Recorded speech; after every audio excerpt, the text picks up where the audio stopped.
Ya.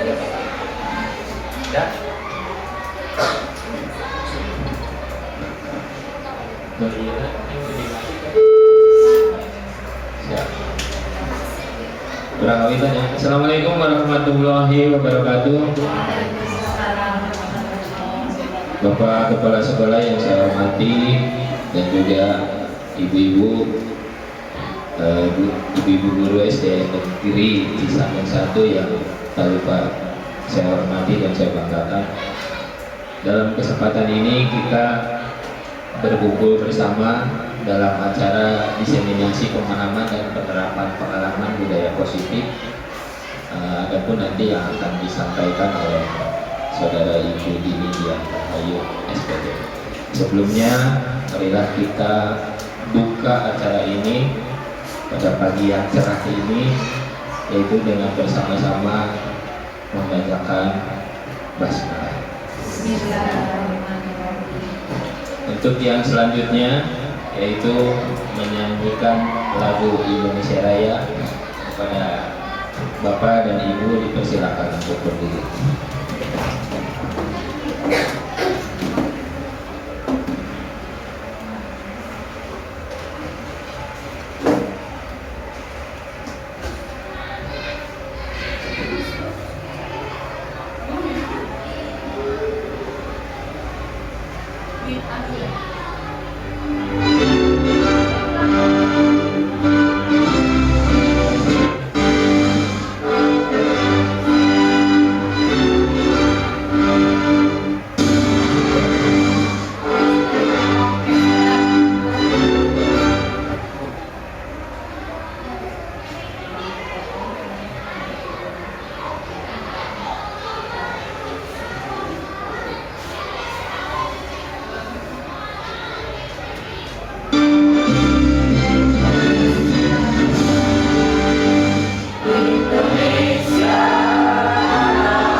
Hadirin dipersilakan duduk kembali.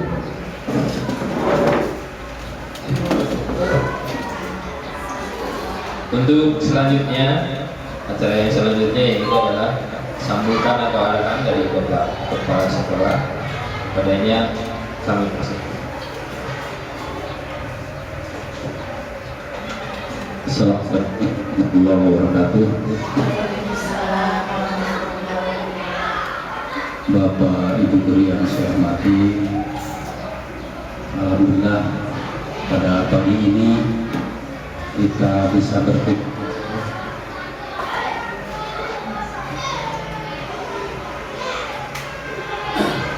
dalam salah satu rangkaian kegiatan Ibu ini dalam melaksanakan guru penggerak selama 6 bulan tentunya ibu ini terus ditempa, baik itu belajar sendiri melalui LMS ataupun harus mendiseminasikan, biasa menyebutnya desiminasi yang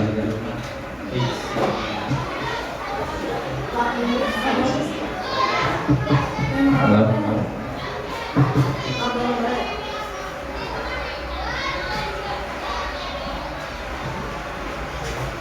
Selama 6 bulan Bu ini tentunya sibuk luar biasa.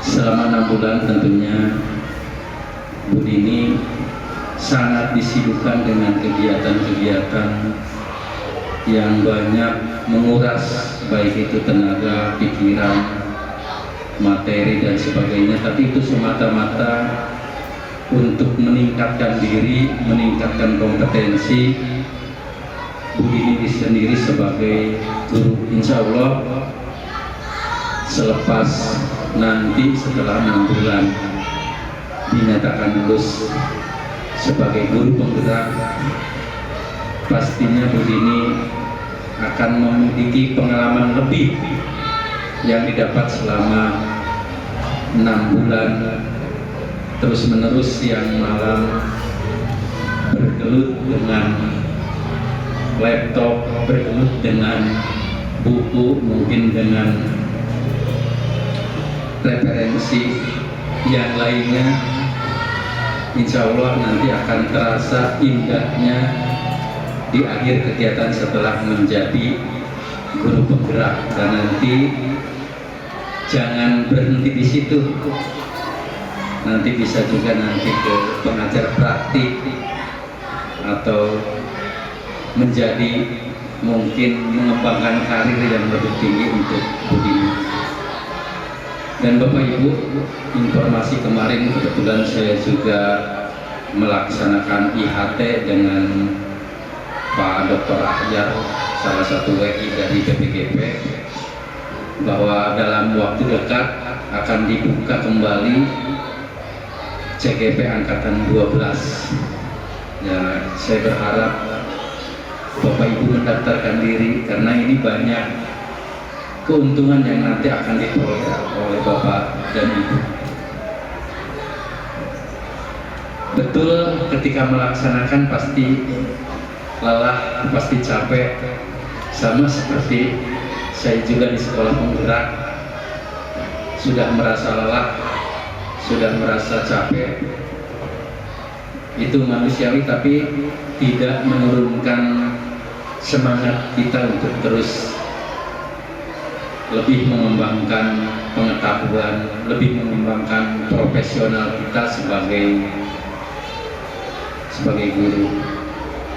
Alhamdulillah Bu Dini sekarang masih tetap sehat, masih tetap semangat, sudah memasuki ke tahapan diseminasi pemahaman dan penerapan pengalaman budaya positif. Berarti sudah berapa bulan Bu Dini? 4 bulan? 3 bulan? Kalau melihat ke belakang sudah tidak terasa 3 bulan. Ke depan juga mungkin akan lebih ringan lagi karena sudah terbiasa. Kalau pertama-tama mungkin Bu Dini merasa luar biasa, aduh membagi waktunya seperti apa. Tapi yakinlah 3 bulan ke depan tidak lama. Dan pada kesempatan sekarang Bu Dini akan menyampaikan apa yang didapat dari belajarnya Bu Dini, mungkin juga dari berinteraksi dengan pengajar praktik dan yang lainnya, akan menyampaikan salah satu materi yang ini juga akan bermanfaat bagi kita, karena ini berkaitan dengan kurikulum Merdeka yang harus mengembangkan, salah satunya adalah budaya positif, disiplin positif. Artinya mendisiplinkan siswa tidak dengan kekerasan. Kalau dulu zaman kita ketika kita nakal bisa dijemur ya seharian, atau bisa disuruh menghormat ke bendera, bisa disuruh berdiri di sini sambil memegang telinga kaki satu diangkat. Zaman dulu kita sekolah. Nah, beda zaman, beda masa, beda kurikulum. Sekarang berbeda pula perlakuan terhadap siswa. Jadi jangan sekali-kali membandingkan zaman kita dengan zaman sekarang. Kita mendidik bukan pada zaman kita, tapi pada zaman sekarang. Kurikulumnya kurikulum merdeka, budayanya budaya positif. Jangan boleh ada lagi kekerasan baik verbal ataupun fisik di sekolah tercinta ini kita di Cisambang. Ada siswa, ketika siswa, sopan santun siswa bangun dengan cara disiplin positif ini. Yang paling utama adalah bangun dengan contoh kita, teladan kita. Jadi kita harus memberi contoh, memberi teladan kepada siswa. Nah, seperti misalnya Pak Asep tuh biasa ngerokok gitu. Hari kabudak ngalarang ulah ngerokok. Tapi hari di kelas Pak Asep ngerokok, kan itu berarti tidak memberi contoh yang baik. Jadi lamun ngerokok di sekolah nyebut Pak Asep ulah terbuka contoh kecil. Jadi ketika kita melarang atau misalnya ulah ke siswa, ulah kita sendiri yang melaksanakan contoh seperti itu. Misalnya kita menyuruh siswa membersihkan halaman, lebih baiknya kita juga bersama-sama, jangan hanya menunjuk saja. Jadi seperti itu. Nanti seperti apa disiplin positif itu dijelaskan nanti oleh seluas-luasnya, selengkap-lengkapnya oleh Ibu Dini. Dan kebetulan materi apa yang didapat oleh Ibu Dini didapat juga oleh saya sebagai sekolah penggerak. Nanti ada yang namanya segitiga restitusi, sekarang restitusi. Jadi sama seperti itu pemahamannya, nanti akan disampaikan apa sih segitiga restitusi itu, seperti apa, seperti apa sih mendisiplinkan siswa tidak dengan kekerasan atau tidak dengan pujian, itu seperti apa. Yang terpenting semuanya yang kita laksanakan semata-mata demi anak didik kita. Sama seperti saya juga di Karamat, saya tidak bangga dengan sekarang sekolah berubah misalnya menjadi baik. Saya tidak sangat bangga ketika sekolah sekarang sedang dipagar. Saya tidak begitu bangga ketika misalnya menjadikan misalnya Karamat sekarang berprestasi di PBB. Bahkan kemarin satu-satunya yang tampil di HUT RI adalah anak-anak SD Karamat. Tapi saya sampaikan kepada orang tua, saya lebih bangga manakala adab, etika, sopan santun, perilaku, akhlak anak-anak Karamat itu menjadi lebih baik.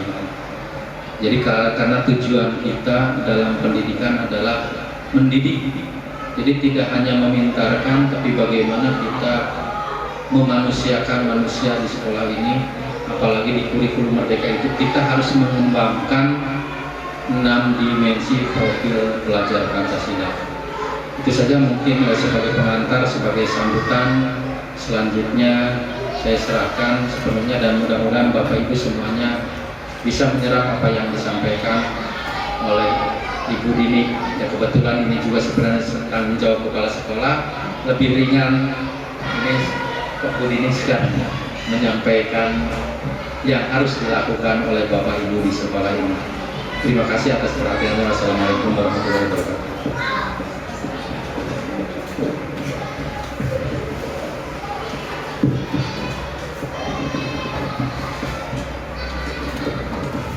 terima kasih kepada Bapak Kepala Sekolah atas arahannya, dan selanjutnya yang kita tunggu-tunggu bersama yaitu diseminasi pemahaman dan penerapan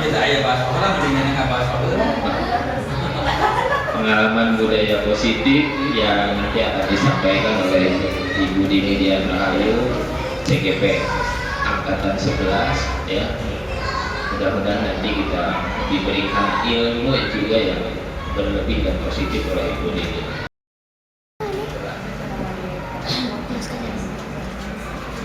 Baiklah Bapak dan Ibu, kita ke acara pokok yaitu diseminasi pemahaman dan penerapan budaya positif yang akan disampaikan oleh Ibu Dini Dian Rahayu SPD, calon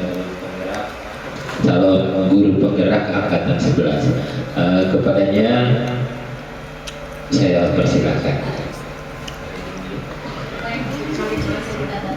Matur nuwun, terima kasih Pak Asep selaku moderator atas waktunya kepada saya untuk mendiseminasikan pemahaman dan penerapan pengalaman mengenai materi budaya positif.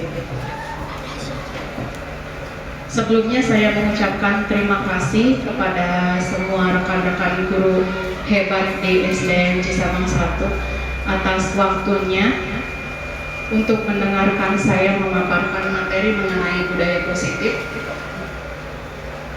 Sedikit saya menyampaikan materi yang telah saya dapatkan selama 3 bulan mengikuti pendidikan guru penggerak di Kabupaten Majalengka.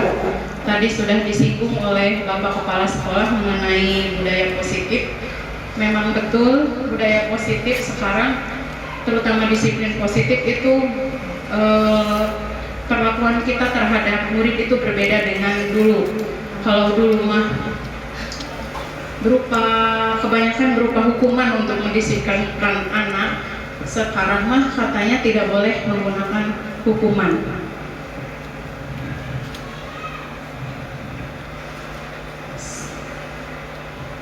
Ini filosofi pendidikan menurut Ki Hajar Dewantara sudah kita ketahui bahwa semua anak ini terlahir dengan bakatnya masing-masing, semua anak mempunyai keunikan masing-masing.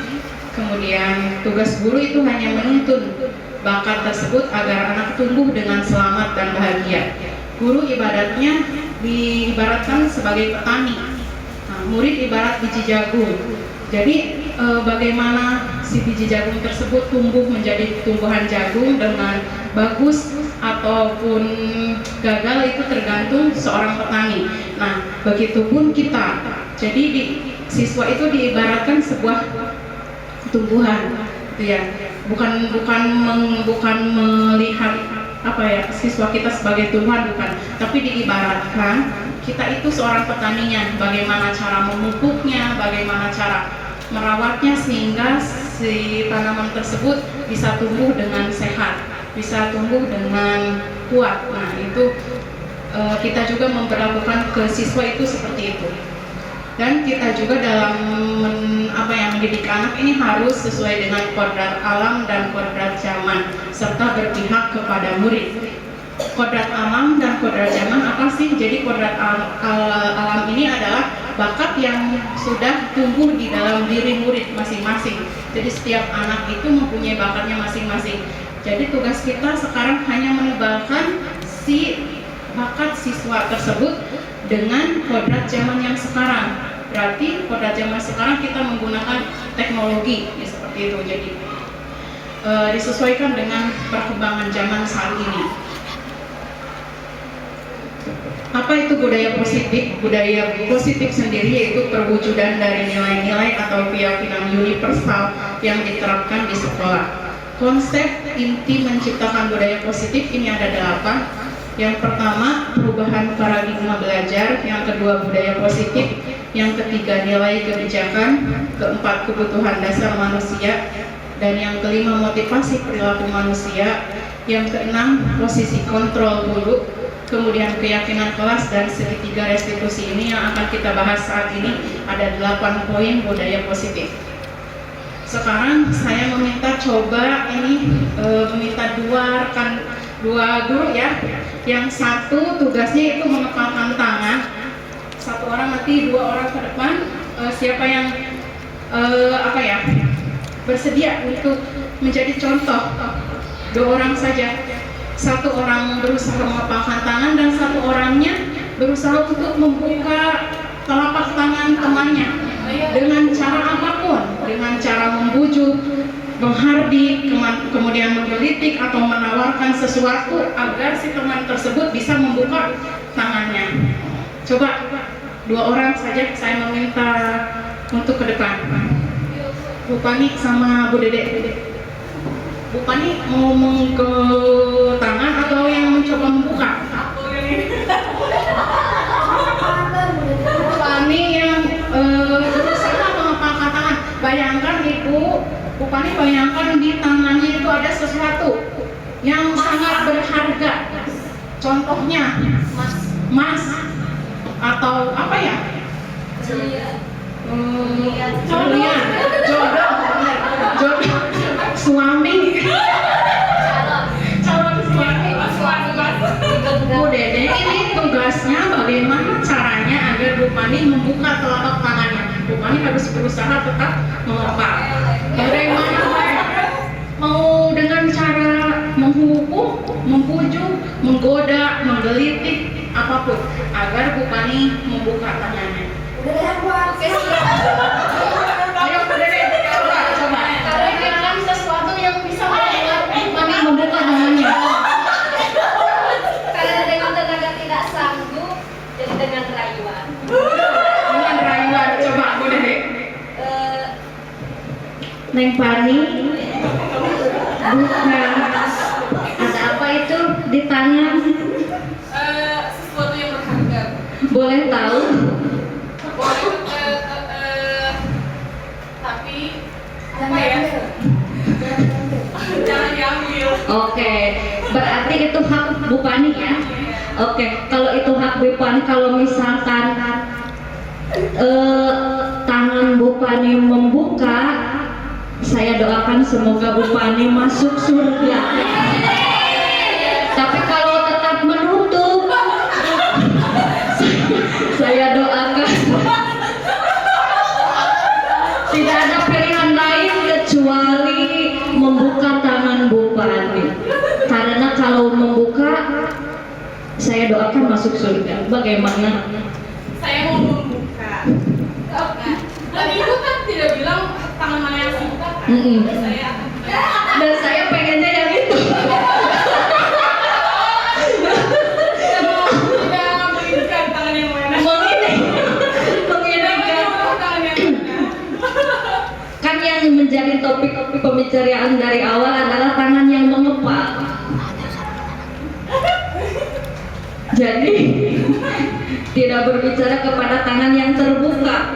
Tapi saya tidak mau.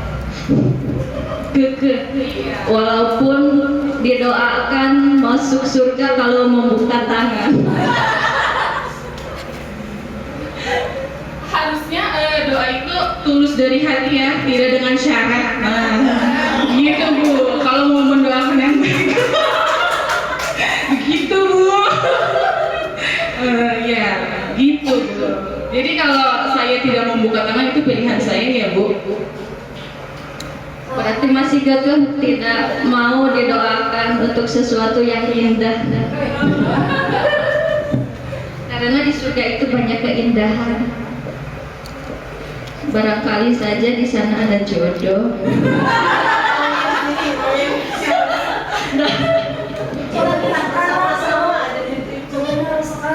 Hanya sekarang. Tuh gimana Bu Dini jadi? Dibujuk tidak bisa. Mhm. Bu Dede mungkin untuk membuka. Kalau untuk pakai fisik kayaknya nggak mungkin ya. Tapi saya begini. Coba saya ya. Boleh. Boleh, tapi dengan cara apa ya? Kita kerjasama. Kalau kamu yang pegang tangannya, Satu dua ketek.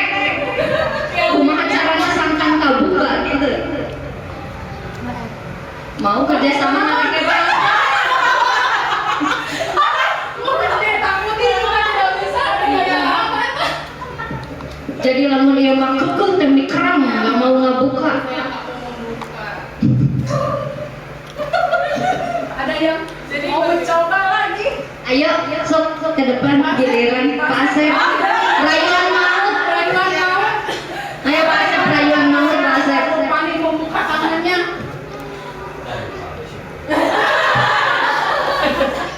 Coba Pak Pani. Eta aya naon? Bu, bentar. Layan dong, coba doa.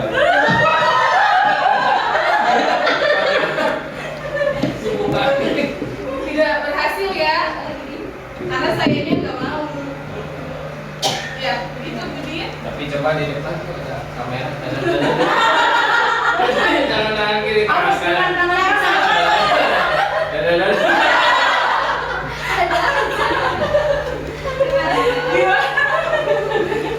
Sudah? Ya, sudah. Ya. Berarti Bu Pani Teguh pendeta tidak bisa dibuka.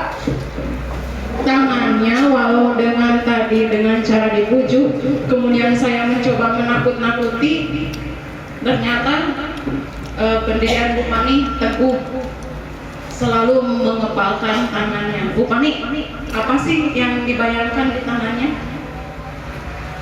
Sesuatu yang perlu dipertahankan dan di apa ya, dijaga. Apa itu? Kita harus tahu alasannya ya. Bu Pani tidak bisa membuka tangannya, itu berarti sangat-sangat berharga bagi diri Bu Pani. Kita dengan cara apapun ternyata tidak bisa.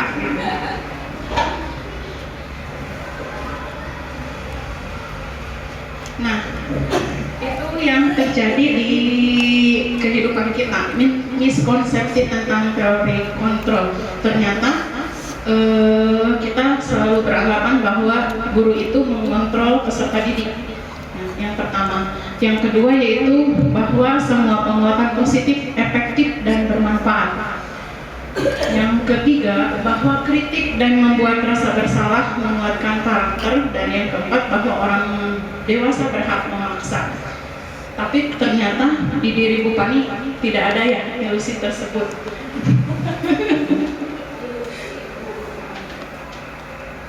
Bagaimana seseorang bisa berubah dari paradigma stimulus respon kepada pendekatan teori kontrol? Ini ada dua, stimulus respon tentang dunia dan teori kontrol tentang dunia. Biasanya kita kebutuhan itu beranggapan realistis, kebutuhan kita sama gitu. Ternyata kebutuhan kita itu berbeda. Yang kedua, semua orang melihat hal yang sama. Seharusnya setiap orang memiliki gambaran yang berbeda. Yang ketiganya, mencoba mengubah orang agar berpandangan sama dengan kita. Yang seharusnya itu kita berusaha memahami pandangan orang lain tentang dunia. Yang keempat, perilaku buruk dilihat sebagai suatu kesalahan. Yang seharusnya semua perilaku memiliki tujuan. Kemudian orang lain bisa mengontrol saya, dan seharusnya hanya Anda yang bisa mengontrol diri Anda. Saya bisa mengontrol orang lain, seharusnya Anda tidak bisa mengontrol orang lain. Kemudian pemaksaan adalah pada saat rujukan gagal, yang seharusnya kolaborasi dan konsensus menciptakan pilihan-pilihan baru. Terakhir, model berpikiran menang kalah diganti dengan model berpikir menang-menang. Paradigma perubahan. Untuk membangun budaya positif, sekolah perlu menyediakan lingkungan positif, aman, nyaman, agar murid-murid mampu berpikir, bertindak, dan menciptakan dengan merdeka, mandiri, dan bertanggung jawab. Pembelajaran dengan paradigma baru Ini dirancang berdasarkan prinsip pembelajaran yang berdiferensiasi dengan setiap siswa belajar sesuai dengan kebutuhan dari tahap perkembangannya untuk mewujudkan profil pelajar Pancasila. Jadi kita pembelajaran harus sesuai dengan minat anak. Berbeda-beda kan anak ada yang minatnya dengan audio visual, dengan audio visual, dengan motorik. Nah, kita harus bisa menciptakan pembelajaran yang bisa menyatukan kebutuhan yang diperlukan oleh anak.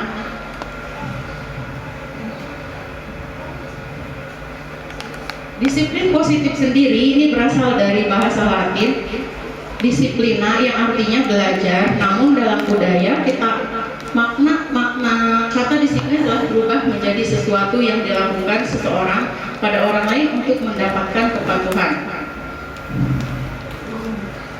Disiplin positif juga sering dihubungkan dengan hukuman, padahal itu sungguh berbeda.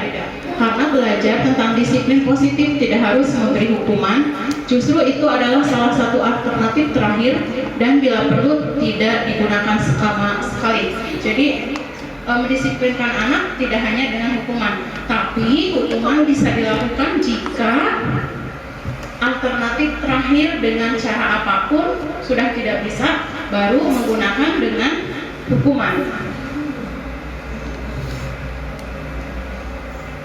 Disiplin positif merupakan salah satu cara penerapan disiplin yang bertujuan untuk menumbuhkan kesadaran serta memberdayakan anak untuk melakukan sesuatu tanpa sogokan, ancaman, atau hukuman. Nah, sebagai pendidik, tujuan kita adalah menciptakan anak-anak yang memiliki disiplin diri sehingga mereka bisa berperilaku dengan mengacu pada nilai-nilai kebijakan universal dan memiliki motivasi intrinsik dan bukan ekstrinsik. Jadi motivasi dalam disiplin dirinya itu berasal dari dirinya sendiri tanpa ada paksaan dari luar, baik itu dari seorang guru atau temannya. Nilai-nilai kebijakan universal sendiri ini sudah mencakup di yang sudah kita kenal bahwa itu ada di kurikulum Merdeka, ada yang disebut dengan profil pelajar Pancasila. Profil pelajar Pancasila ini ada 6. Yang pertama, beriman, bertakwa kepada Tuhan yang Maha Esa dan berakhlak mulia. Yang kedua, mandiri, kemudian bernalar kritis, kemudian kreatif dan bergotong royong serta berkebinekaan global. Siswa kita harus sadar mengenai nilai-nilai kebijakan universal ini. Jika kita sangkutkan dengan kebutuhan dasar manusia, kebutuhan manusia itu dasarnya ada 5. Pertama, setiap orang pasti butuh dengan yang namanya bertahan hidup. Yang kedua, kita juga perlu kasih sayang dan rasa diterima, baik itu oleh lingkungan, keluarga, baik di sekolah, di masyarakat, pasti semua orang ini membutuhkan kasih sayang dan rasa diterima. Yang ketiga yaitu butuh penguasaan, yang keempat kebebasan, dan yang kelima kesenangan. Motivasi perilaku manusia yang berbeda-beda ini motivasinya menurut para ahli ada 3 yang menjadi motivasi. Yang pertama, menghindari ketidaknyamanan atau hukuman. Yang kedua, mendapat imbalan atau penghargaan. Yang ketiga, menghargai diri dan menjadi orang yang mereka inginkan. Jadi setiap anak melakukan sesuatu itu pasti ada motivasinya. Sekarang saya tanya dulu nih ya, jika misalkan di sekolah tidak ada sanksi tegas mengenai kehadiran, misalkan tidak ada kita itu absen di Android seperti itu. Saya tanya kepada Bapak Ibu, apakah akan tetap masuk ke sekolah sesuai dengan jadwal, sesuai dengan aturan? Iya, pasti ya. Berarti kita ini mempunyai rasa tanggung jawab. Tidak perlu adanya dengan hukuman, tetap kita melaksanakan tugas dengan baik, atau mendapat reward dari kepala sekolah berupa sanjungan dari kepala sekolah atau dan sebagainya, berarti kita itu menghargai diri sendiri, menjadi orang yang kita inginkan. Kita sudah mempunyai nilai tanggung jawab. Nah, di dalam ini untuk dari tadi motivasi perilaku manusia, sesuatu ini menimbulkan adanya hukuman, konsekuensi, dan restitusi. Ada 3. Kita akan belajar mengenai bedanya apa itu hukuman, konsekuensi, dan restitusi. Berdasarkan ini, hukuman itu tidak terencana, bersifat satu arah, bisa berupa hukuman fisik, psikis, atau kata-kata yang kasar. Sedangkan konsekuensi yaitu bersifat terencana, sudah disepakati bentuk-bentuk konsekuensi dibuat oleh pihak guru atau sekolah, dan restitusi adalah proses menciptakan kondisi bagi murid untuk memperbaiki kesalahan mereka. Contoh nyatanya ya, misalkan hukuman. Apa sih bedanya hukuman, konsekuensi, dan restitusi? Kalau hukuman misalkan kita punya tata tertib, kalau ke sekolah, kalau hari Senin ya, hari Senin harus memakai seragam merah putih, kemudian bersepatu hitam, kaos kaki putih, kemudian menggunakan topi, dasi, dan sebagainya. Yang kita lakukan saat mendisiplinkan anak, membariskan anak di depan, itu termasuk ke dalam hukuman, konsekuensi, atau restitusi? Sebagai hukuman. Ya, berarti itu sebagai hukuman atau konsekuensi.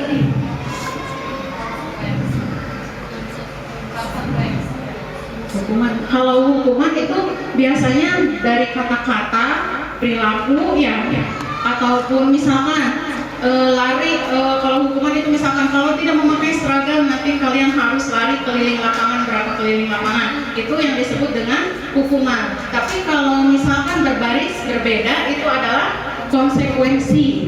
Kemudian kalau kita harus merubah sebenarnya kebiasaan itu dari memberikan hukuman atau konsekuensi, dirubah menjadi sebuah restitusi. Nanti di sini kita akan belajar bagaimana caranya melakukan sebuah segitiga restitusi. Kalau di kita biasanya berarti kita baru melakukan hukuman atau konsekuensi. Sudah jelas ya antara hukuman dan konsekuensi. Misal nih, anak kalau ke sekolah kita seringnya tidak memakai sepatu kan. Konsekuensi si anak berarti di setiap misalkan sedang pelajaran olahraga nih, mereka datangnya kan pakai sendal. Kalau misalkan pelajaran olahraga kan harus memakai sepatu. Nah, kalau misalkan nanti si guru olahraga tersebut menyuruh anaknya tanpa memakai sepatu, berarti itu hukuman atau konsekuensi? Kan tidak memakai sepatu dari rumahnya. Ya berarti konsekuensi pada namanya bongan saha cek orang nama, cek bahasa Sunda nama bongan saha kita menggunakan sepatu. Jadi setiap dari awal sampai akhir dia tidak menggunakan sepatu.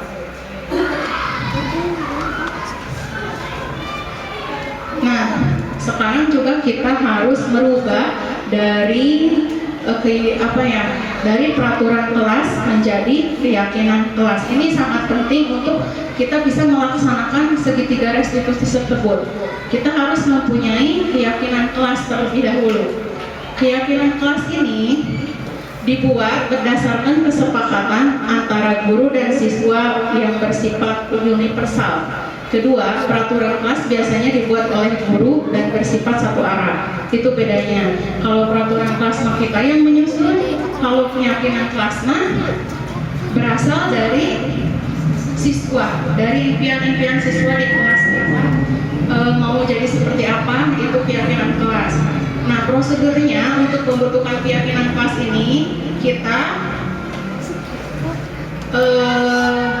Siswa itu mencurahkan ide tentang peraturan yang akan disepakati dulu. Biasanya kita, siapa yang sudah di kelasnya mau menyusun keyakinan kelas? Sudah? Kesepakatan kelas sudah? Itu dibuat oleh guru atau dari siswa? Dari siswa. Berarti kita sudah melakukan hal yang benar. Nah, dari siswa biasanya kita berikan kertas-kertas kecil dulu, apa yang ingin dia lakukan di dalam kelas, apa saja yang akan disepakati, baru nanti kita menuliskan di dalam papan, poster seperti itu untuk membuat keyakinan kelas dan ditempel di dinding sekolah. Kalau biasanya peraturan kelas itu misalkan dibuat dengan kalimat negatif, misalkan tidak boleh tidak boleh keluar kelas jika tidak diizinkan. Nah, itu kalimat negatif tidak kan? Seharusnya keyakinan kelas itu diganti dengan kata-kata yang positif. Misalkan boleh keluar kelas izin ke belakang dengan meminta izin terlebih dahulu. Nah, itu kata-katanya diganti seperti itu untuk keyakinan kelas. Nah, ini ada 5 posisi kontrol guru di dalam restitusi. Ada 5 posisi guru. Yang pertama yaitu sebagai penghukum, yang kedua itu pembuat rasa bersalah, kemudian yaitu dengan berlaku dengan secara seolah-olah kita menjadi teman dari siswa tersebut, kemudian sebagai pemantau dan sebagai manajer. Ini adalah posisi kontrol guru di segitiga restitusi. Itu yang akan kita bahas. Sebagai penghukum nih, kalau kita bertindak sebagai penghukum, seorang penghukum bisa menggunakan hukuman fisik maupun verbal. Contohnya, kalau kita mendisiplinkan seorang anak, misalkan guru tersebut mengeluarkan kata-kata patuhi aturan saya atau awas. Nah, berarti itu seorang guru menjadi seorang penghukum. Atau kamu selalu saja salah. Nah, itu juga sebagai penghukum. Kemudian selalu yang terakhir selesai. Nah, atau berarti atau mengeluarkan misalkan ada anak yang salah, sekarang kamu push up 7 kali atau sekarang kamu keliling lapangan 10 kali. Nah, itu adalah seorang guru yang menghukum. Mudah-mudahan di sini tidak ada guru yang sebagai penghukum. Nah, yang kedua yaitu posisi kontrol pembuat rasa bersalah. Posisi ini, murid akan memiliki penilaian diri yang buruk tentang diri mereka. Murid merasa tidak berharga dan telah mengecewakan orang-orang disayanginya. Apabila mereka mendapatkan kata-kata yang keluar dari gurunya seperti ini, bahasanya lembut, tidak membentak, tapi kata-katanya itu menyakitkan siswa. Misalkan, ibu sangat kecewa sekali dengan kamu. Nah, itu mental anak itu buruk terhadap dirinya sendiri. Atau berapa kali bapak harus memberitahu kamu ya? Nah, itu nanti anaknya merasa bersalah. Dan gimana coba kalau orang tua kamu tahu kamu berbuat seperti ini? Nah, itu membuat anaknya semakin penilaiannya terhadap dirinya buruk. Nah, sekarang bagaimana kalau kita berperan sebagai teman? Hal negatif dari posisi teman adalah bila suatu saat guru tersebut tidak membantu, maka murid akan kecewa. Murid merasa dikecewakan dan tidak mau lagi berusaha. Hal yang lain mungkin timbul adalah murid hanya akan bertindak untuk guru tertentu dan tidak untuk guru lainnya. Murid akan bergantung pada guru tersebut. Ini kalau kita bertindak sebagai teman. Jadi kita harus punya batasan dengan siswa. Jangan terlalu jauh dan jangan juga terlalu dekat sebagai teman. Misalkan kalau kita bertindak sebagai teman, kita mengeluarkan kata-kata seperti ini. Ayolah bantu demi Bapak ya, atau ayo ingat tidak bantuan Bapak selama ini, atau ya sudah kali ini tidak apa-apa, nanti Ibu bantu bereskan. Nah, itu adalah posisi kontrol kita sebagai teman. Yang keempat yaitu sebagai pemantau. Posisi pemantau berdasarkan pada peraturan-peraturan dan konsekuensi.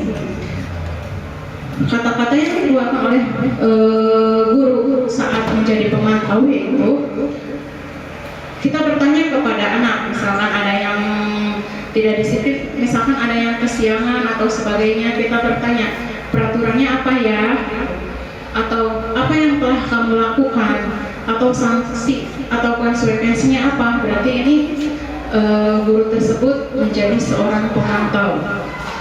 Yang terakhir, ini yang harus kita kuasai yaitu sebagai manajer. Untuk mendisiplinkan sikap positif anak, kita harus bisa sesuai ini nih, yang paling baik sebagai manajer. Murid diajak untuk menganalisis kebutuhan dirinya maupun kebutuhan orang lain. Di sini penekanan bukan pada kemampuan membuat konsekuensi, namun dapat berkolaborasi dengan murid bagaimana memperbaiki kesalahan yang ada. Jadi kita kalau sudah membuat keyakinan kelas mah gampang untuk ininya mendisiplinkan anaknya. Misalkan ada yang terlambat atau ada yang bertengkar, kita panggil anaknya, kemudian ditanya kembali ke keyakinan kelas kita. Kan ada tuh keyakinan kelas yang ditempel di dinding kelas. Misalkan 10 menit aja. Tadi 30 di 20. Berarti 1 menit aja sih. Tadi penutup kakak tinggal, berarti penutupnya kembali lagi. Jawab kan? Bisa. Kalau aja sih jawab sampai penutupnya langsung. yang posisi kontrol terakhir yaitu manajer. Nah, ini yang kita harus bisa kuasai ya untuk dalam posisi kontrol manajer. Jadi kalau ada kesalahan anak itu tidak kita langsung sebagai penghukum, kemudian tidak langsung sebagai apa tadi sebagai teman atau pembuat rasa bersalah, tapi kita harus berlaku sebagai seorang manajer. Jadi si anak itu diusahakan mempunyai kesadaran sendiri atas kesalahannya. Itu ditanya kenapa, apakah kalian tahu keyakinan kelas kita yang sudah sepakati, kemudian menurut kamu keyakinan kelas apa yang sudah kamu langgar. Kemudian pertanyaannya yang ketiga, bagaimana cara untuk memperbaiki kesalahan kamu, seperti itu adalah posisi kontrol kita sebagai manajer. Nah, semua posisi kontrol tersebut ini tertuang dalam sebuah segitiga restitusi. Segitiga restitusi ini merupakan suatu proses dialog yang dilakukan antara guru atau orang tua dengan anak untuk menghasilkan karakter anak yang merdeka, bertanggung jawab, dan mandiri. Kemudian restitusi yang dilakukan dapat menjadikan murid kita seorang manajer bagi dirinya sendiri. Ada 3 sisi dari langkah segitiga restitusi. Yang pertama yaitu menstabilkan identitas, yang kedua menanyakan keyakinan kelas, dan yang ketiga validasi tindakan yang salah. Dalam menstabilkan identitas ini berdasarkan prinsip bahwa membuat kesalahan adalah bagian dari pembelajaran. Misalkan kata-katanya, jika kita sedang memanggil anak yang melakukan kesalahan, kata-katanya misalkan berpuasalah itu tidak apa-apa, tidak ada manusia yang sempurna, saya juga pernah melakukan kesalahan seperti itu, misalkan seperti itu. Bapak atau ibu tidak tertarik mencari siapa yang salah, tapi bapak dan ibu ingin mencari solusi dari permasalahan yang kalian hadapi, misalkan seperti itu. Kamu berhak merasa begitu. Jadi ditanya dulu anaknya, kenapa kamu melakukan itu? Misalkan ada nonjok temannya, berarti mereka juga punya alasan kenapa sih anak tersebut bisa memukul temannya seperti itu. Kita tanya dulu alasannya seperti apa. Nah, itu ternyata kita sudah melaksanakan menstabilkan identitas. Sebenarnya kita seringnya yang mendisiplinkan anak dengan cara seperti itu kan, tapi kita tidak tahu bahwa kita itu sudah melakukan segitiga restitusi. Nah, sekarang kita tahu bahwa kalau melakukan seperti itu kita ada di sisi menstabilkan identitas ini. Yang kedua, validasi tindakan yang salah. Berdasarkan prinsip bahwa setiap perilaku memenuhi suatu kebutuhan tertentu. Contohnya, kata-katanya, padahal kamu bisa melakukan yang lebih buruk dari ini ya. Jadi jangan harus ditenangkan dulu si anaknya. Tuh. Kamu pasti punya alasan mengapa melakukan hal itu. Kamu patut bangga kepada dirimu sendiri karena telah melindungi sesuatu yang penting buatmu. Kemudian bisa juga dengan kata-kata kamu boleh mempertahankan sikap itu, tapi kamu harus menambah sikap yang baru. Baru di sisi kedua yaitu menanyakan keyakinan. Berdasarkan prinsip teori kontrol bahwa pada dasarnya kita termotivasi secara intrinsik. Pertanyaan kepada siswanya, contohnya seperti yang tadi sudah saya jelaskan, apa yang kita percaya sebagai kelas atau keluarga, kemudian apa nilai-nilai umum yang kita telah sepakati atau apa keyakinan kelas yang telah kita sepakati, apa bayangkan kita tentang kelas yang ideal, kemudian kamu mau jadi orang seperti apa. Nah, ini ada contoh penanganan kasus menggunakan segitiga restitusi. Kita bahas bersama-sama ya. Di sini ada Anto dan Dino sedang bermain bersama di lapangan basket. Ini ada sebuah kasus dan tiba-tiba terlibat dalam sebuah pertengkaran adu mulut. Dino pun menjadi emosi dan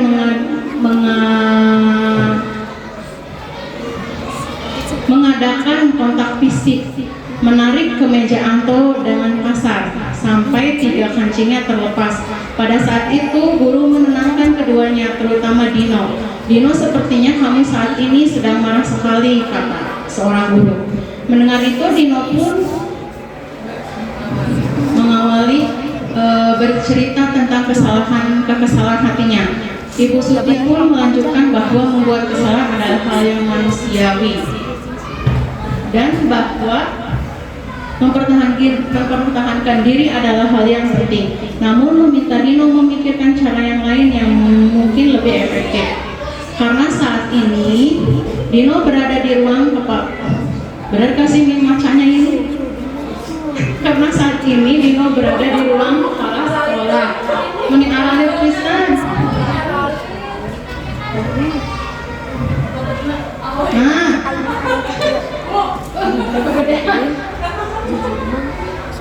sampai mana tadi? Dino berada di ruang kepala sekolah. Ibu Suti melanjutkan bertanya tentang keyakinan sekolah yang disepakati, serta apakah Dino bersedia memperbaiki kesalahan yang telah dilakukan terhadap Anto. Dino pun akhirnya berlahan mengganggu. Kemudian Ibu Suti balik bertanya kepada Anto hal apa yang bisa dilakukan Dino untuk memperbaiki kesalahan. Anto menjawab, saya perlu kancing saya diperbaiki, Bu. Ibu, saya akan sangat marah kalau melihat kancing baju saya sampai copot 3 kancing begini. Ibu Suti pun kembali bertanya ke Dino apakah yang akan dia lakukan untuk menggantikan 3 kancing Anto yang terlepas. Dino berpikir sejenak namun menjawab, wah tidak tahu Bu, saya lem kembali mungkin ya Bu. Jadi si Dino berpikirannya untuk melem kembali. Ibu Suti berpikir sebentar dan menanggapi, kalau dilem akan mudah terlepas kembali Dino. Bagaimana kalau kamu menjahit saja, bersediakah kamu? Dino tampak ragu-ragu dan menanggapi menjahit. Mana saya tahu bagaimana menjahit, Bu. Ibu Suti meneruskan, apakah kamu bersedia belajar menjahit? Dino berpikir sejenak memandang ke meja Anto dan menanggapi, yang mengajari saya siapa, Bu?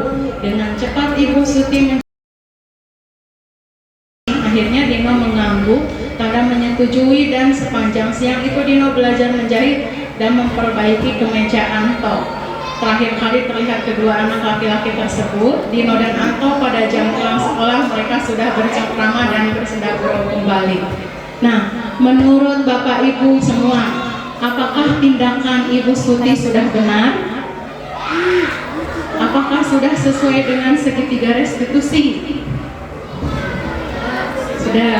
Nah, Ibu Suti tadi kan tidak menanyakan kepada Dino apa yang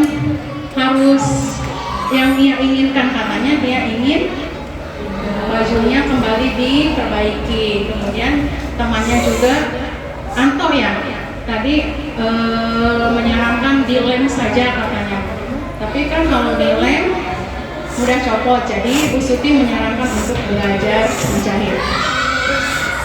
Nah, kesimpulannya ini analisis dari posisi kontrol yang telah dilakukan praktikan kepala sekolah Ibu Suti.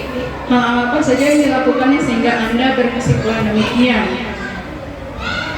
Pada tahap awal, Bu Suti ini berupaya menenangkan keduanya, terutama Dino. Bu Suti mengatakan, Dino sepertinya kamu ini sedang marah sekali. Kemudian Ibu Suti menjelaskan bahwa membuat kesalahan adalah hal yang manusiawi. Berarti ini adalah posisi segitiga restitusi menstabilkan. Tadi teh ada yang menstabilkan identitas. Nah ini. Kemudian juga ada validasi tindakannya ini.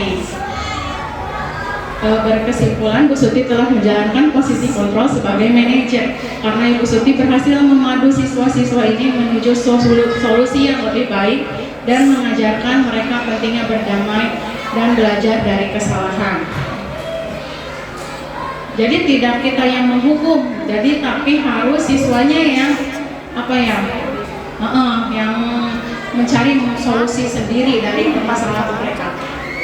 Dalam kasus tersebut, bagaimana Dino dikuatkan, bagaimana Anto dikuatkan oleh Ibu Suti? Dino dikuatkan tuh dengan kata-kata berbuat kesalahan itu manusiawi. Kemudian Dino juga disarankan untuk belajar menjahit kepada Pak Irfan sebagai guru tata busana sehingga Dino mendapat memperbaiki kesalahannya pada Anto. Dan Anto dikuatkan oleh Ibu Suti yaitu bajunya akan diperbaiki kembali oleh Dino sehingga Anto memaafkan Dino. Ada beberapa nilai kebajikan yang dituju pada analisis kasus yang tadi. Yang pertama yaitu kesetiaan. Walaupun Anto dan Dino terlibat pertengkaran, pada akhirnya mereka kembali berteman seperti sebelumnya. Yang kedua adalah empati. Ini muncul pada saat Ibu Suti mencoba memahami perasaan dan emosi Dino. Saat Ibu Suti mengeluarkan kesalahan adalah manusiawi. Nah, kasus ini mengilustrasikan nilai bahwa setiap orang bisa membuat kesalahan seperti yang dikatakan Ibu Suti. Hal ini menekankan bahwa kesalahan merupakan proses pembelajaran tanggung jawab dalam upaya memperbaiki kesalahan Dino. Ibu Suti mengajaknya untuk memikirkan cara-cara yang lebih efektif dan meminta Dino untuk belajar dari tindakannya. Ini juga mencerminkan nilai tanggung jawab dan pembelajaran dari kesalahan.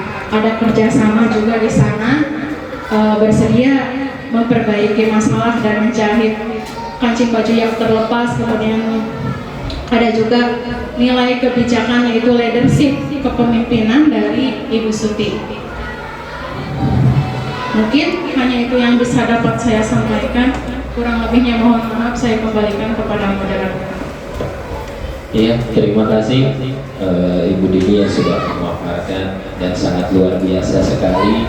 Dan selanjutnya ke acara diskusi atau tanya jawab, barangkali dari rekan-rekan Bapak dan Ibu guru yang ada yang ingin disampaikan. Untuk waktunya saya persilakan. Barangkali ada yang mau ditanyakan terkait dengan tema kali ini yaitu disiplin positif tuh ya.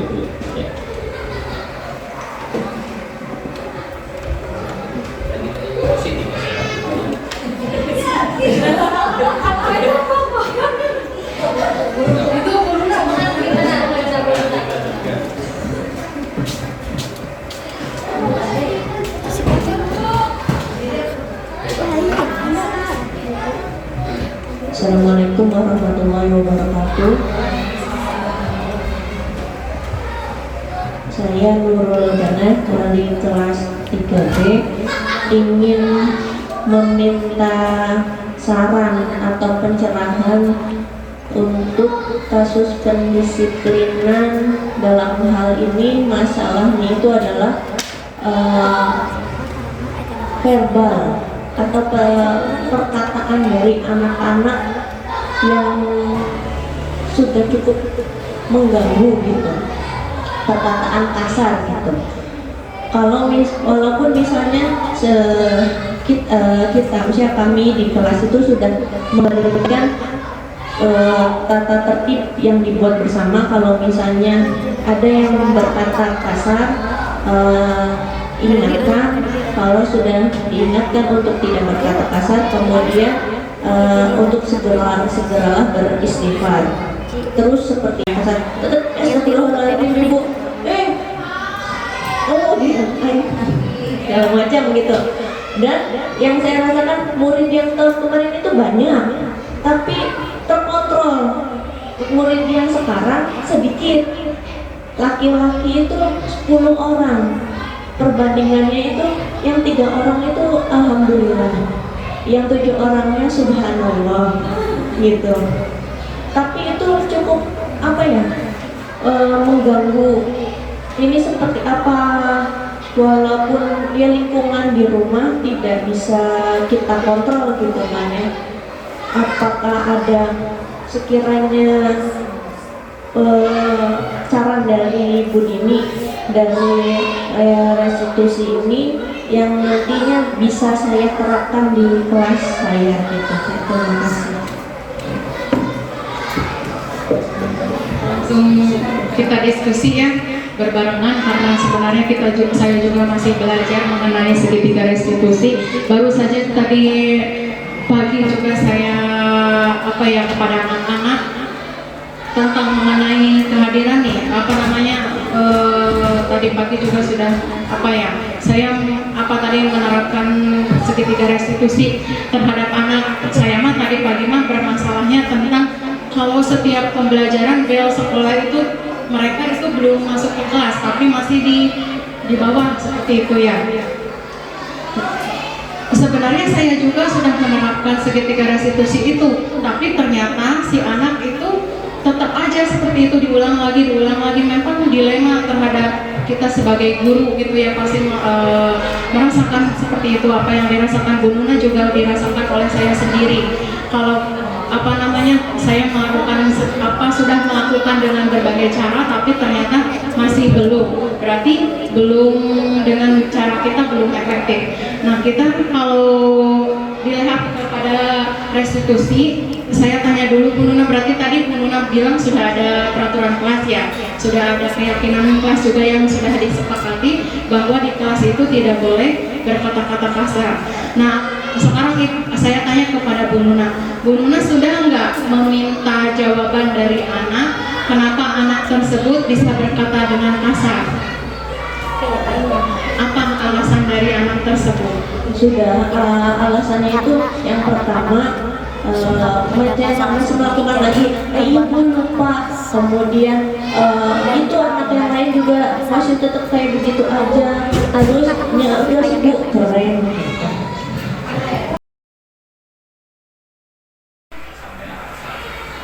Menanyakan alasan kepada anaknya terlebih dahulu, kemudian setelah kita mendengarkan alasannya kepada siswa, misalkan karena mendengar kata-kata di lingkungan sekitar atau dari orang tua yang berkata kasar, berarti kita harus bekerja sama dengan orang tua. Sudahkah Bu Nuna bekerja sama dengan orang tuanya? Belum. Nah, berarti Bu Nuna harus mencoba dulu dari bekerja sama dengan orang tua. Misalkan orang tua tersebut tidak boleh berbicara kasar di depan anaknya, seperti itu. Nah, itu bisa kita lakukan. Kemudian kalau setelah meminta alasan, nah kita mencoba menanyakan kepada anak tersebut. Nah, apakah kata-kata itu misalkan patut enggak untuk kita ucapkan gitu. Nah, si anak kan pasti menjawab. Kalau kata-kata yang kasar juga mereka pasti mengetahui bahwa mereka itu mengatakan kasar. Mereka pasti menjawab, "Ya Bu, itu adalah kata-kata kasar." kasar. Nah, seperti itu. Jadi harus disadarkan dulu dari dalam diri siswanya. Kemudian, nah bagaimana agar kita tidak mengatakan lagi kasar seperti itu? Tadi Bu Nuna mengatakan dengan cara jadi beristighfarnya itu bukan kita mengarahkan, tetapi anak yang mencetuskan. Seharusnya itu kalau anak itu sadar, dicetuskan oleh dirinya, oh saya harus beristighfar di dalam hati kalau saya mengatakan hal yang kasar seperti itu. Nah jadi di segitiga restitusi ini kita berusaha ngobrol dengan anak dari hati ke hati, mengapa mereka melakukannya, kemudian apa yang harus mereka lakukan seperti itu. Jadi solusinya harus berasal dari diri pribadinya terlebih dahulu, dan kita mencoba bekerja sama dengan orang tua. Nanti kalau alasan dari siswanya itu dari lingkungan sekitar rumahnya, seperti itu Bu Luna.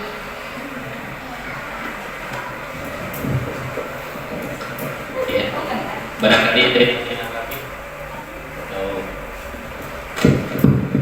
ada yang menanggapi. Bu Siti, Bu Pani sudah cukup.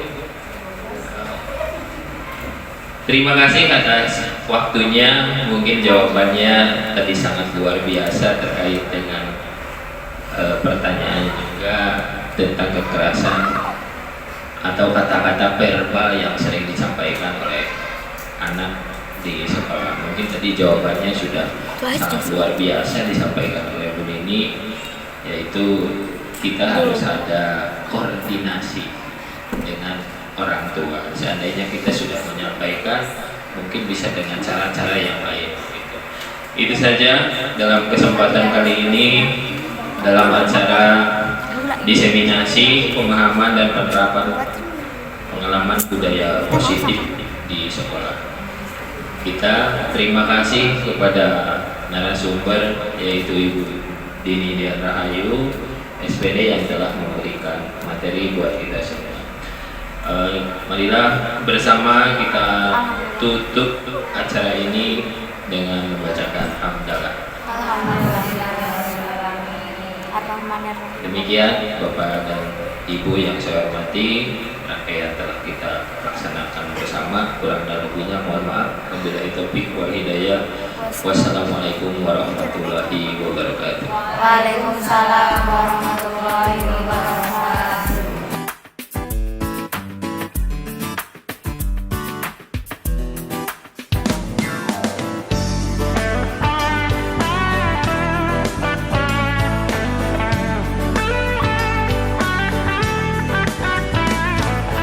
Mari wujudkan mimpi kita, bersama kita pasti bisa. Ku tahu ini takkan mudah, tapi ku yakin kan tercipta. Bangun manusia merdeka.